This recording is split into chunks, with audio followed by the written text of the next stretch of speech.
I read this year's Hugo Award winner. Is it worth reading? Is it something you would enjoy? Let's find out. I've always been a huge fan of mystery novels. I grew up reading The Boxcar Children and Hardy Boys, and all throughout high school, Agatha Christie was my favorite author. So when I heard that the Hugo Award winner was a murder mystery set in a fantasy world, I had to read it. The Tainted Cup takes place in the Empire of Khanum. Geographically, the empire is comprised of 3 concentric rings, starting in the inner ring, then there's the second ring, and then finally the outer ring. Each of these rings is surrounded by a wall. The closer a family lives to the center ring, or if they live in the center ring itself, the more powerful, the more prestigious, and the wealthier they are. Now you may be wondering, why does an empire need 3 different walls, especially inside its own country? And there's some good answers, like warring countries or possible uprising, but it's not actually a human threat that they're afraid of. The walls are there to defend against the Titans, these monsters of the deep that lurk in the ocean on the other side of the seawall. The seawall is the wall that surrounds and protects the outer ring. This seawall butts right up against the ocean, and it's meant to keep them out. These leviathans awaken every single rainy season, intent on destroying everything in their path. And their path just somehow, for some reason, always goes straight from the ocean to the heart of the empire, to the heart of the inner circle. Thankfully, the military has a secret weapon. There are these magically bioengineered individuals known as sublimes. So the military, the sublimes that sprinkle their ranks, and the seawall must stop these monstrosities despite their ever-growing size and ferocity. And while that's the backdrop and the main threat to the empire at large, the main threat to our characters is actually spontaneous tree growth. An epidemic of trees spontaneously erupting through people and killing them has struck the land. And is this some sort of weird ecological coincidence? Or is this some genius murderer with a bioweapon? When these deaths threaten the integrity of the sea wall, our heroes battle not only the murderer, but also the ever-approaching rainy season. I loved mysteries as a kid, so this book honestly felt a lot like revisiting childhood, but with a book that grew up with me.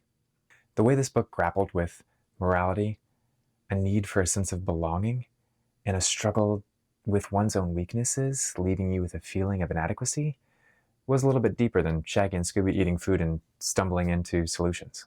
This book is everything I hoped it would be, and the world building exceeded my expectations. Granted, I really didn't know what to expect from a mystery novel set in a fantasy world. I wasn't really sure what that fantasy world would look like, but Robert Jackson Bennett did an amazing job creating an immersive story where the lore and the atmosphere complemented the story, moved the plot along, and raised the stakes. And while I love the world, where it really shines are its characters. We follow Din and Anna as they track down the clues to hunt down the killer. Now, as I mentioned before, sublimes are these magically bioengineered individuals with gifts. And Din is one of those people. Specifically, he's an engraver. And engravers are these individuals that can perfectly remember anything they've ever seen or heard. Specifically, how they do it is they have these scents. So they'll bring a little bottle of lavender with them on an investigation, and before going into the crime scene and investigating everything, they'll take a sniff of lavender and then start going through the crime scene. And then whenever they need to remember something important, they'll take another sniff of lavender again, and that helps, just like it does for us, remember specific events based on scent. So when they then need to go report about this investigation, they can take a sniff of lavender, and then their mind will flood with all of the memories of everything they've seen and heard. And it's not just remembering, it's perfect recall. Anna, on the other hand, is a special investigator for the Empire. She is a hyper-intelligent, sensory overloaded genius deducer. While generically, we can say that these 2 characters fall into the Watson and Sherlock Holmes roles of mysteries, when you dive into the dynamics between the characters and what roles each of them play, you can see the genius of Robert Jackson. What he kind of does is he takes the Sherlock Holmes character and the Watson character, he balls them up into one and then rips them apart in a different way. So we don't just have this one all-powerful investigator, while the other character is just this foil and storyteller for that character. We actually have the skills of Sherlock Holmes split up into different individuals. Because Robert Jackson Bennett gave Den all of the observational abilities, we get to be a part of the dialogue. Any clue that's unraveled, we're right there with Din because either we're following him or we're a part of him explaining the situation to Anna. If they're in a room full of suspects, Din's explanation of the character's actions and emotions, who was surprised and who wasn't surprised but probably should have been, is communicated to Anna on screen right there. So it's not this non-narrative character figuring out all the clues and us having no shot at being able to solve the mystery alongside them. And because of the way it was written, it makes the story way more immersive. I also love Din's character. The way he was treated before Anna and the struggles he feels like he needs to hide in order to belong and fit in really make you feel for the character and root for him. But then also the sort of suspicious way in which he got the role he's currently in kind of keeps you on your toes and questioning about him and his character at the same time. This book is a great audiobook as well.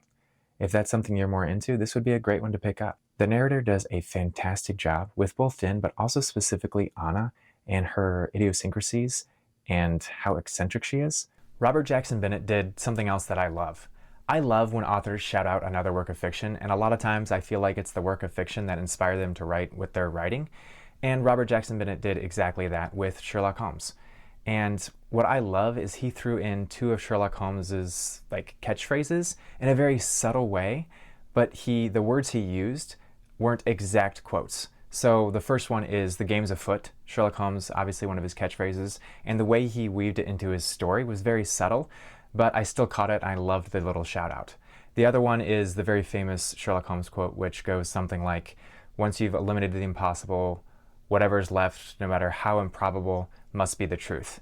And he worked that one in another clever way that you could easily miss, but if you catch it, it's just a fun little Easter egg for you, and I really enjoyed that.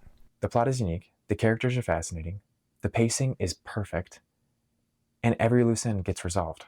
That being said, some of the side characters fell a little flat for me because they were just that. They were flat. They weren't very dynamic, and it seemed to be the case just for the sake of speed and focus, which I can understand, but it left me wanting a little bit more when it came to certain scenarios, situations that the characters found themselves in.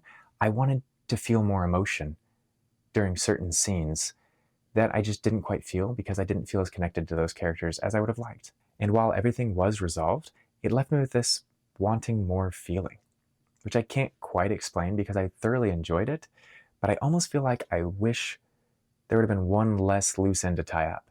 So maybe it's a wanting less feeling.